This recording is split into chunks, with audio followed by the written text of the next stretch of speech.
talking about the zones of blue, Dan Buettner. I said his name right? Buettner. I think so. He's an interesting cat. I didn't realize that he rode across like the world at some point. Yeah, So that was kind of cool. But yeah, definitely very mainstream in a lot of what he says. But then some sprinkles of things in there calling out big pharma. So I was sprinkles of hope is what I call sprinkles them. of hope, I would say, for sure. Yeah. So I don't know. Overall, I thought, well, it's kind of like the same thing that, was known from his book. It was just like the video version. So a lot of Yeah, this isn't a surprise to people. It was kind of cool to see some of these communities. But yeah, I think the clear for sure issue that most people have is around diet, which is funny because now, based on what 2 years ago, I would have been really, really pissed off about the diet piece. Now I'm just kind of like mildly accepting it. It's obvious what it is, but really, it's not. It's not the main driver no, of longevity, people. It's everything else. I don't But maybe know we should start there. Let's start with the diet and then we can get into everything else. for So, sure, for sure. what do we have? Five is so it's Okinawa, Sardinia, Nicoya, Costa Rica, Loma Linda, Yeah, and then Singapore was in there yeah, randomly at the end. So he touted that most of these places are eating plant based. I think Loma Linda maybe is the most plant based, right. but even the first episode, man, Okinawa, I'm just like looking at this place. It's an island nation, Sardinia too, even though they're in the mountains, doesn't talk about meat or fish at all. He's just like, oh, it's this purple sweet potato is so medicinal and it's a different form of carbs than like processed carbs, which is true. Obviously, Yeah, a real sweet potato is like way better for you than like just drinking high fructose corn syrup in the form of Coca-Cola. But he almost he's like, is this the special potato? And they're like, no, dude, it's just a fucking potato. Like they were not. They were like, "Is this?" He's like, "Is this the secret?" And they were like, "What?" They were yeah. they did not like acknowledge that at all. They were just like, and obviously Okinawa, like they're eat. Do you know how much fish they probably eat? Oh, a lot. Like, and didn't you find something saying that? Or maybe it was me that I was reading this. Yeah, they found the proportion of diet in Okinawa in 1992. So Correct. here's the other thing that I think's important to preface with all of these. We're in 2023. These people are 90 to 100 years old now, like right now. That means whatever they ate has spanned over 90 years. And if it's different now, that doesn't mean that's what they ate for 80 years. And that goes with toxins, that goes with literally anything across the board is completely different. Electrification, like these people Oh yeah, probably didn't even grow up with internet. They definitely weren't vaccinated like 100 times like kids are today or kids are like 20 years ago. exactly. So remember this, people. This is backwards looking. What these folks do or did is likely not realistic. It's not the same And for most people. it's sort of ironic because there was I mean, I liked some of the words he used throughout the documentary. Like he used environment a lot, not just food, Mm-hmm. and he did a lot of good stuff with community, like we'll get into in a minute. But starting with the diet stuff, it's great what you just mentioned because it really gives sort of an overviewed picture, because he kept mentioning environment, but he mentions a little bit of how environments changed since then. Like Okinawa now, he was talking about how he was sort of saddened by the amount of fast food companies there now, and obesity Mm-hmm. rates rising and stuff like that. But he's ignored, like you said, all of those other factors, like the technological rise, like the amount of screens that are in everyone's face. I mean, there's a huge rate of myopia in Japan right now, Oh like yeah. way higher than ever before. And I think it's a lot to do with like screens and all these various things that are now in our faces. And so I feel like, and it's for audience appeal. In some ways, it was super simplistic. Um, but in some ways, I feel like it really, you could, I mean, for me and you, whenever he would get to the diet part in every place that he went, each episode, I would just sort of cringe in the back of my mind Yeah. Uh, because it was just like, I was like, oh, it was so good until just now. like just now. And there was Yeah. there, and I'm not here to demonize carbs or anything like that. I think it's contextual, like you put it in your tweet the other day, where it's like seasonal, latitudinal, like all those things you got to take into consideration. What is your activity level? All these things. What are your goals?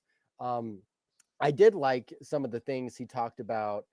uh well, actually, I don't know. I don't actually know if I could say I enjoyed anything he really talked about diet wise. If we're just talking about that part, that was probably Yeah, the well, downest side for let's me. talk about the diet first because it's really important. And I think what you said about the localness is that was never mentioned, right? So he never mentioned, well, he mentioned it that it was important, sort of, but it wasn't like a big thing.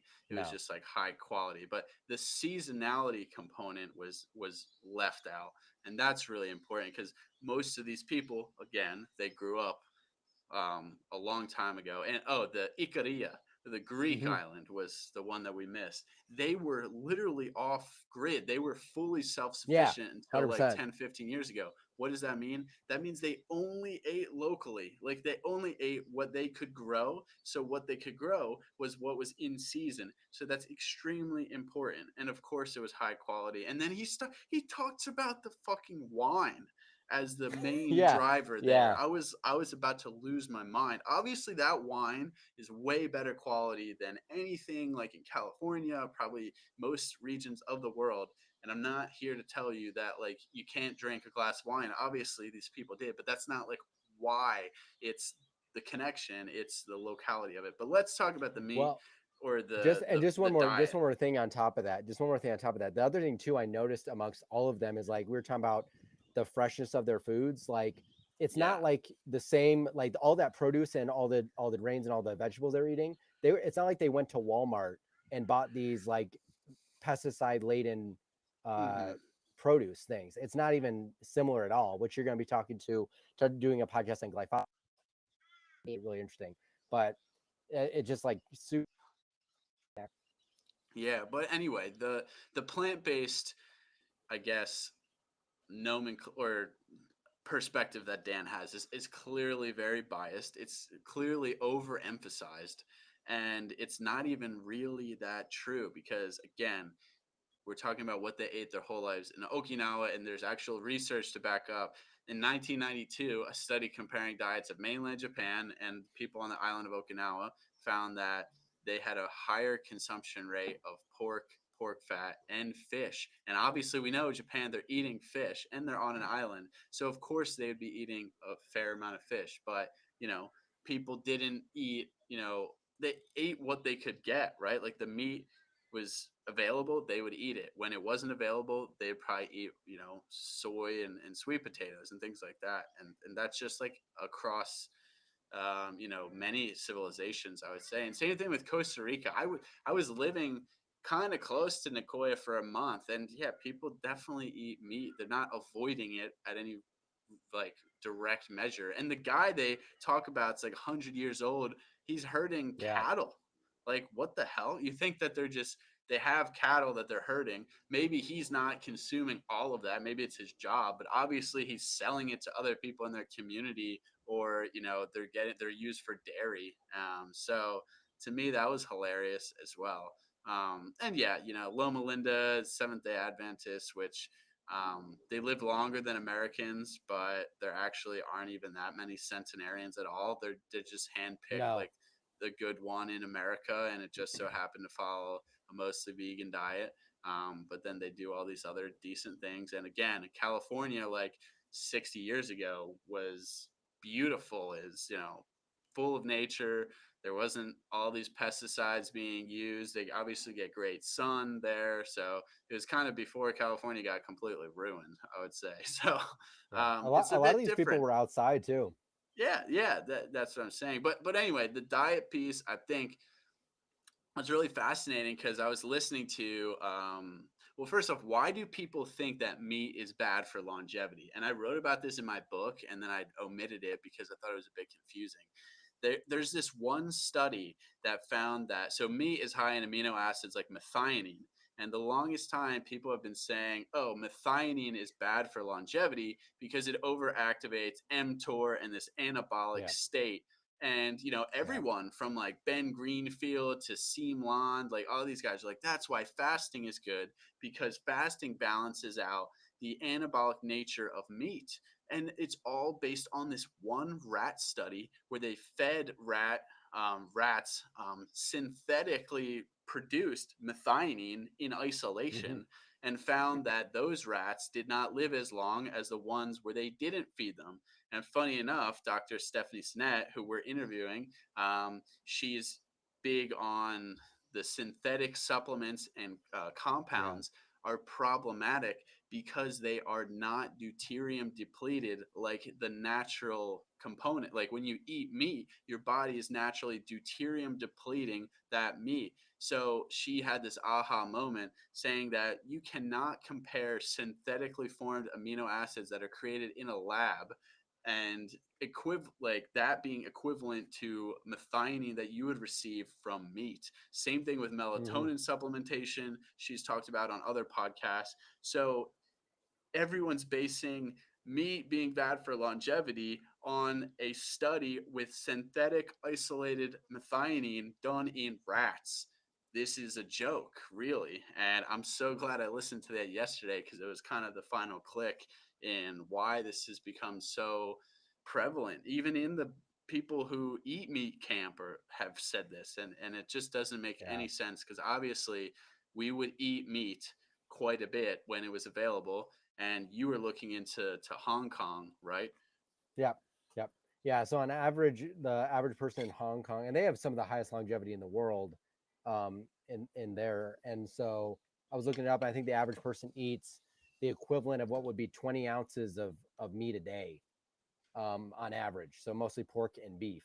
And I was like, I mean, there you go. That's just one example right there. Um, that was not included in the blue zones. So Purposefully left out. So yeah, that whole methionine longevity meat is bad for longevity thesis is without foundation, in my opinion, in other experts' opinion who are way more knowledgeable. And yeah, it's also not about diet, but then it's like the Hong Kong thing, the Singapore thing. They're like showing this graph of how oh yeah. incredibly fast their lifespan is growing, and it's like lifespan is such a terrible indication of societal health, and we've known that for like a long time, because if you eliminate child mortality through infectious diseases and childbirth mortality rates as well from the maternal perspective, you're obviously going to have this massive increase. So lifting people out of poverty is just going to increase lifespan significantly. Oh But yeah. really, now it's so bad, we're seeing a decrease in lifespan in the United States because we have so much chronic disease. So I think measuring the centenarians is a far better way to do it. But they kind of did both in the blue zones. They were like going back and forth between Yeah. lifespan and then count or percentage of centenarians. So it was like when they were in Loma Linda, it was inconvenient to talk about centenarians. So they They didn't. didn't at They all. talked about lifespan. But then when they were in Italy and in Okinawa, they talked about centenarians more. So it was Hmm. cherry picked in that regard, I thought as well. No, I agree. And like I was thinking of one example when we were talking about Okinawa, because I had a conversation with my grandfather. It's not super relevant because it's a long time ago, but I when I was first learning about blue zones, this would have been a couple years ago when I was getting into the health stuff, and I heard, I think I can't remember who was really big on it, but I was reading about it, and then I asked my grandfather, who had been stationed in Okinawa during the 50s during Korea, and he was saying like they ate tons of meat, like tons of fish, Yep. like tons, Yeah. like he had never seen so much. In And the of course, that's in the 50s. Yeah. 50s, so it's not. Yeah. But still, I thought it was like semi-relevant because he No, has that's firsthand very knowledge. relevant. I mean, and again, if you know anything about nutrition, or you can go and read my book. Like, I don't even think there's a debate that there's more bioavailability, there's more nutrition with bioavailable nutrients than the right Oh forms yeah, in meat. That's undebatable. And if you have any open mind perspective that any civilization in history would have passed up the opportunity to eat meat and eat plants instead, you are, it's a joke, really, I because yeah. No, I was just gonna I'm say the just gonna last funny say, thing I remember from that. Yeah, no, I was just gonna say the last funny thing is I remember Dan saying in the movie or in the show, he was like, and there are these specific compounds that are only found in like these plants that aren't in any meat. And I was thinking, well, what about the compounds found in meat that aren't in plants? Like you're not going to really get choline, you're not going to really get glycine. So it was like it was just kind of Yeah, interesting. I thought it was funny there's because you there's could there's nitpick it way either way. more. No, 100%. There's way more nutrients that are not found in plants that are found in meat. Like way more, like active forms of vitamin A, Bioavailable vitamin A, yeah, B12. I mean, it's the list. Oh, heme iron.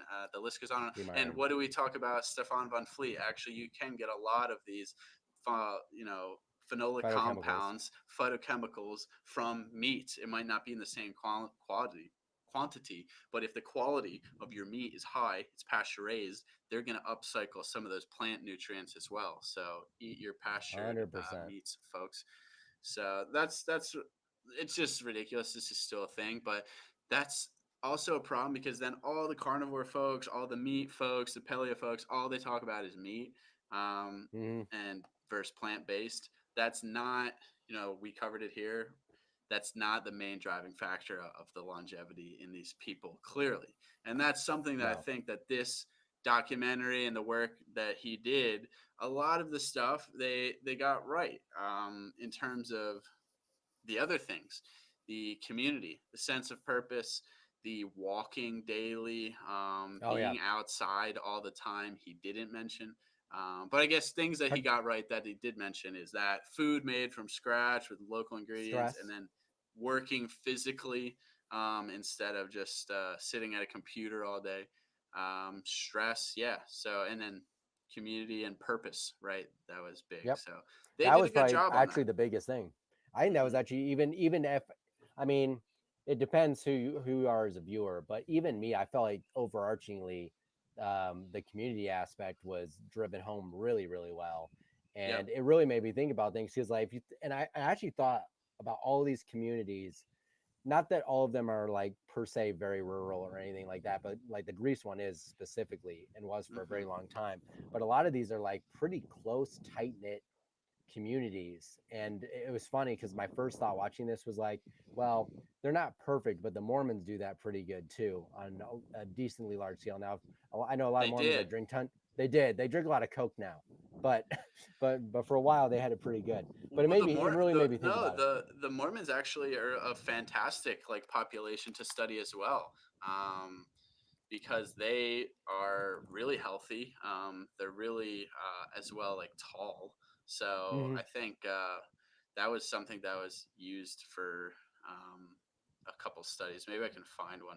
Here's one from 2010. So the Mormons had a life expectancy 84 years, so definitely a few years higher.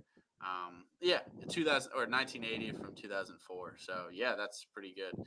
I mean, that's one thing Females I 86 noticed. years. Yeah. So yeah, tremendously. Where is this in the blue zones? This is almost just as good as Loma Linda, and that's, yeah, almost 10 years longer than U.S. white males and Mm-hmm. 5.6 longer females, U.S. white females. So they compared it to Caucasian males to be more similar. They had 27% less chance of dying, in, or just mortality. Okay. Now, yeah, they don't smoke. Obviously, they go to church every week. They don't Yeah. drink, or at least they didn't drink. They're not supposed to drink. And then they're outside like all the time, right? Like they love the Yeah. outdoors, as we know. So Yeah. why isn't he talking about the Mormons? And they definitely eat meat, right? Like, Oh yeah. Yeah, they definitely do. I've been to a lot of like back in my LDS days. I went to a lot of like Sunday dinners, or especially on fasting Sunday where you fast all day until dinner. So yeah, basically you go 24. Yeah, there's lots of meat. And actually they ate tons of everything, to be honest with you. Like there was always bread, all that stuff. But like yeah, that was like one of my biggest takeaways is like every time I saw them make food on the show, I was like, this stuff looks 150 times better than anything I've seen at a store. Like so yeah, and just that's not if you go to, comparable. yeah, if you go to like places like that, the culture. I think there's something to be said about culture really, Hmm. really being important. And in the U.S., we have no culture anymore because we've just become, just, or most people don't. I mean, there's pockets of culture, and it's usually from like, being an A lot Italian of immigrant it's or an Irish yeah. immigrant or things like that. But now I think with the woke agenda, so many people have lost their culture. They've lost their touch because that hasn't, they're fourth generation American. So that hasn't been passed down because it's been lost. And now their culture is gone. So they don't have anything really that's pride. Like when you go to Italy, been there many times, they are so passionate about the food from their region, the quality that it was raised in, and that's like that in Austria, Germany, Spain, Greece. It's very common because that's their pride is their food, their culture, and because of that, they have a higher quality. Whereas we have no culture in many areas of the U.S., especially younger generation. So now it's And all so much just of it's gone to shit. commercialized. So much Yeah, of well, it's commercialized as well. it's been hijacked by multi-billion-dollar companies and agendas that are for social progressive movements, which make people feel a sense of culture. Right, the culture helps you feel like you belong to a greater purpose, a greater group, the community, and that's kind of been filled now with a lot of this social programming from the government. Yeah. And that's the Yeah. problem. If we had this strong culture, this strong foundation, a lot of that would be very unsuccessful. So Well, getting and it back was to interesting. community. Yeah, it was interesting. At the end, they went to that town in Minnesota where they tried to sort of like Oh instill yeah. these like systems into the community or whatever.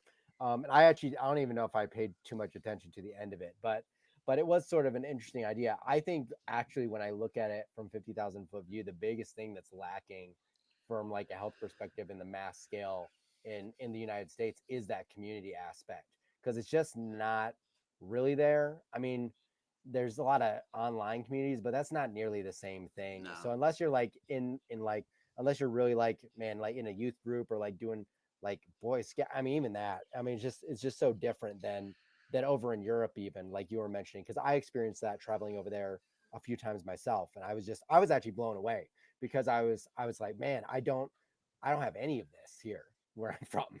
So it was really fascinating. So I think that was my biggest takeaway is like really finding your own purpose and then finding people that hold those same similar beliefs and really like leaning on those people and like spending more time with them. um but I mean so many people here are focused like just talking about stress. um there's so much lack of purpose in modern society that it's it just cripples every aspect of well-being after that Yeah. that I've seen. So You it's know super unfortunate. what else he covered that was really great? I thought was the nursing home thing that Oh yeah. like when you get into an older part of your life, you're like your last stage of life, that you actually have a purpose. And this goes back to the community piece, is that you actually still have a purpose in the community. Like you're contributing somehow. You have that purpose, that drive to wake up every day. If you shove someone in a nursing home, you're basically saying that you have no value to contribute to society anymore. Here you go. So, and in the US, nursing homes are disgusting and they are a joke. And The it's, I know this because my grandma's been in a nursing home for like 12 years now, and it just breaks my heart every single time. And my other grandmother in Austria, she was in a nursing home for like 1 year at the last year of her life, and that was it. And it was like way better quality, and it was just the last year, and she was 93. Like that's a bit different.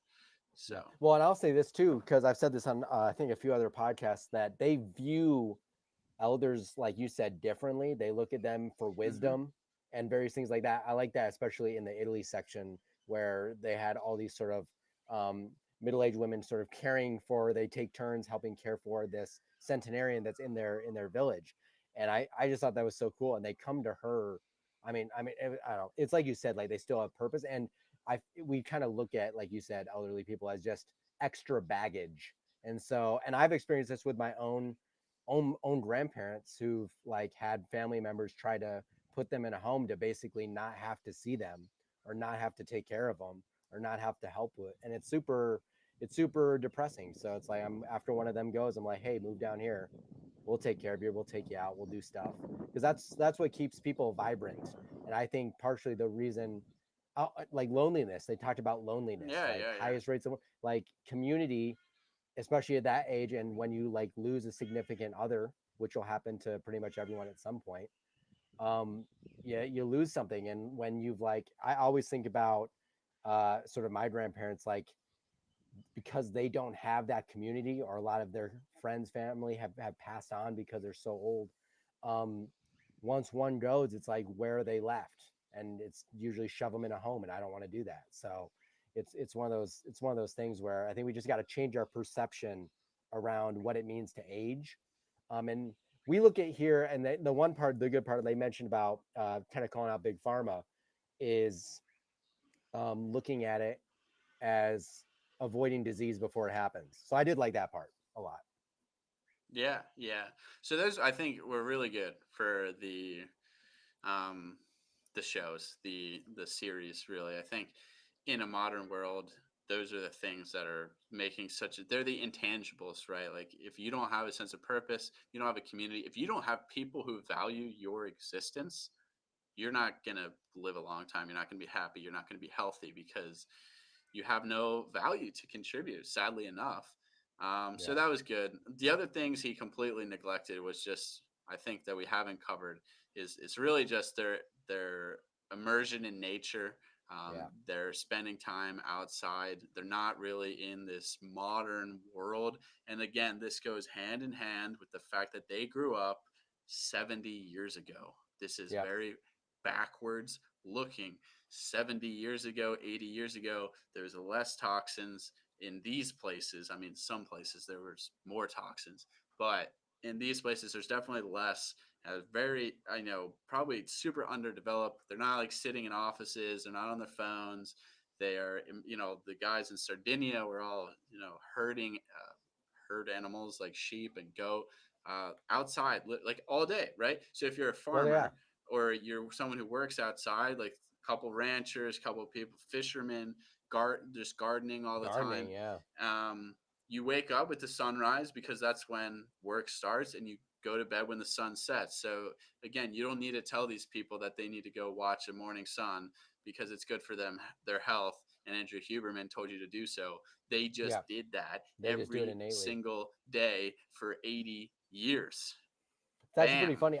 Yeah, and I think actually it's funny because if you were to ask, like, if I were to ask my grandpa what his mother did, like when he was growing up, they probably did a lot of those things. Like, was probably out gardening, probably was doing a lot of stuff by hand, like all that stuff. So it's sort of like generational wisdom that's been lost. And I mean, man, when they were talking about the gardening part, I was like, that's literally what my grand did every day. She was this Mm-hmm. old British lady who was just, no matter what, like whenever we'd come over, she'd be out in her garden all day long. And so it's not like some, what it was so funny. I was like watching it and I was like, none of this is surprising me at all. In fact, it's sort of sad that we have to be told some of these principles, like have a community, like have purpose, like go Move, outside, eat move. real food, move. Like it was very, it was sort of like, man, it's sort of disheartening that this is like lost wisdom or something. Yeah, they're like, yeah. I mean, it's really simple. Like, use it or lose it, and that's something I've noticed with my grandpa, my grandma.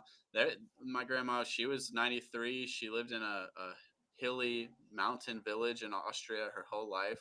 Never had a car. She had to walk down a hill and back up a super steep hill every day to get groceries or Yeah. literally do anything. Grandpa refuses to retire on my dad's side, and he's still doing really well because he's so like stubborn. He just like needs to do projects. So this whole retirement thing is a That was total actually a big scam. point too.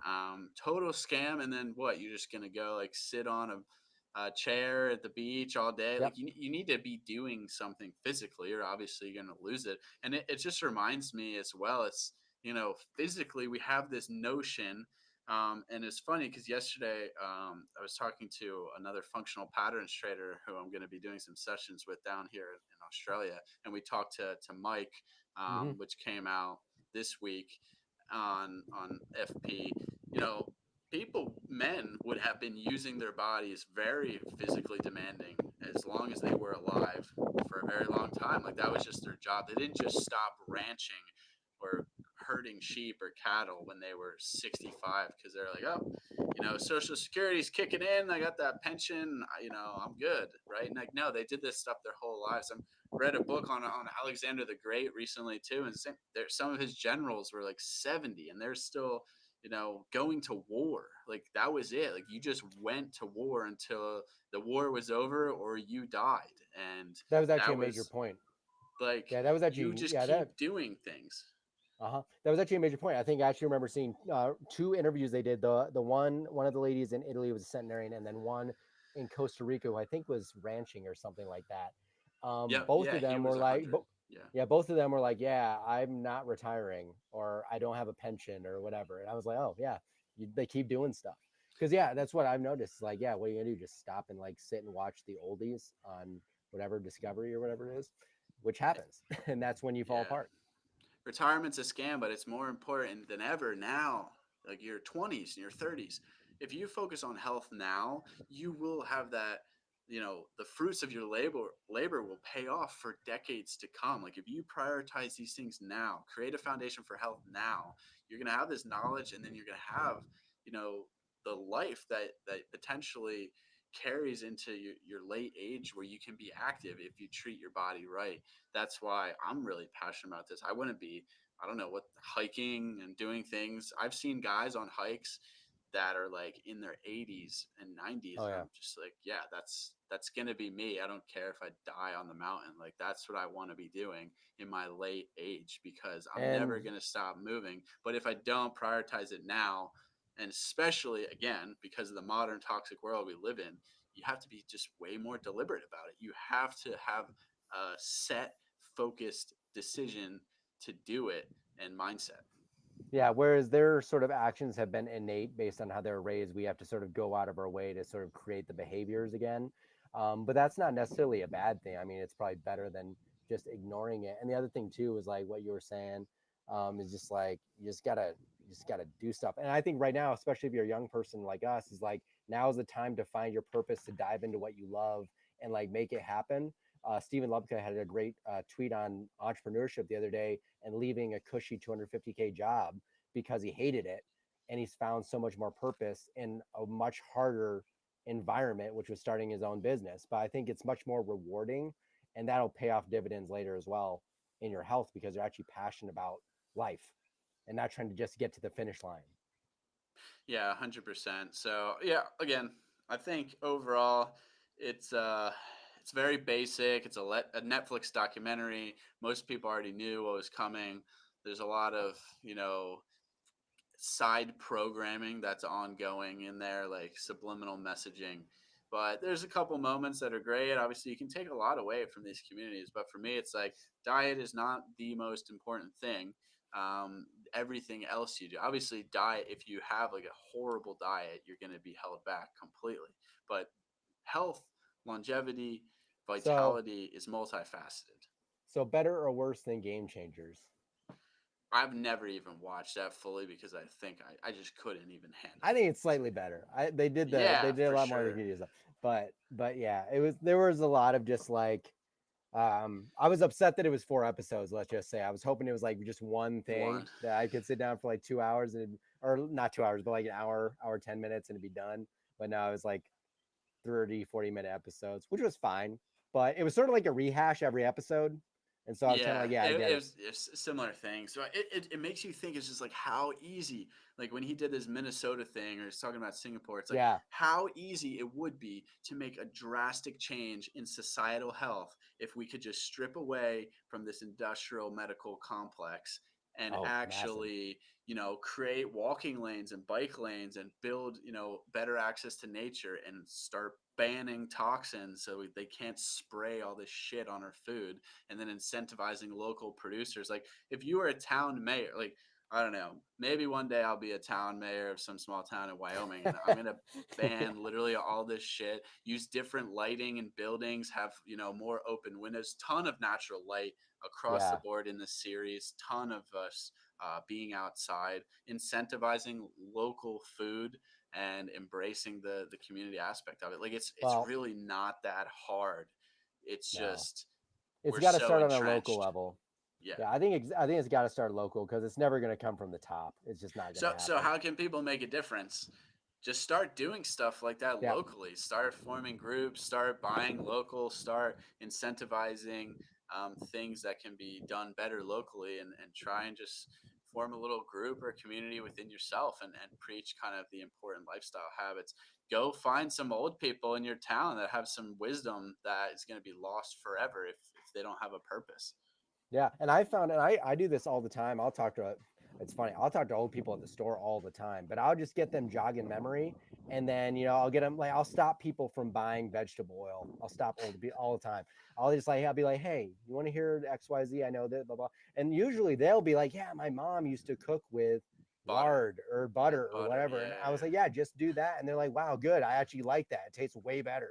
So I was like, it starts small, and it's just like created through action, and then other people come along, I notice. So start now. Anyway, though, I think blue zones, it's weird that these are kind of handpicked. Again, lifespan, super flawed.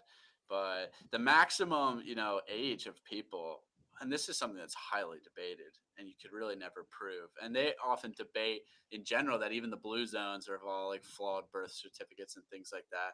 But Mm. I don't think people are living longer, and we've been living to kind of like, if you got past like a good age, when even 2,000 years ago, people were in their 80s, like Well, potentially think 90s about and think 100s. about some of But the you can't founding believe. fathers. Yeah. Well, yeah, Benjamin Franklin was like Some of them, 92, right? yeah. I mean, John Adams. Well, maybe not John Adams. It was two of them died on the same day on July 4th, but one of them was like 10. I mean, they were both like 80, 90.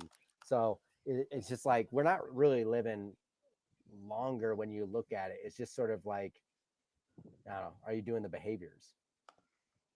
Yeah. But maybe, I don't know if there's any It's much questions in the easier to live YouTube. shorter. Yeah. Is there any I questions don't in think so. YouTube, or we could open up Oh the wait. Twitter? Oh, they're just saying good stuff. Sweet. Maybe We we can could open up open up. Twitter If though. anyone has any questions on the Twitter space, we would be happy to take them, Happy to oblige. or comments. Anything you want to add? Comments are good. Inflammatory remarks. But yeah, it's fascinating, and to me, it just shows like how kind of easy it would be to change society for the better if people were just open to it and the incentives were aligned. But I think we'll Well, get that's there. that's the idea. Yeah, it's just like people like that we've seen, online in our community. It's just like, yes, slowly just trickle it out there, and people will get sick of it. A couple of years, like people just slowly get sick of stuff, and they either come on board or they don't. But I have more hope than I don't. Well, truth always resonates in the end. So again, if you just like are skeptical, just try something and see if it works. That's how most people Exactly. realize. Yeah, most people And realize have like won. the vegan diet doesn't really work because they tried it. Yep. But sweet. Well, if there's no question in the Twitter space, thanks everyone for joining, and we'll see you next time on Decentralized Radio.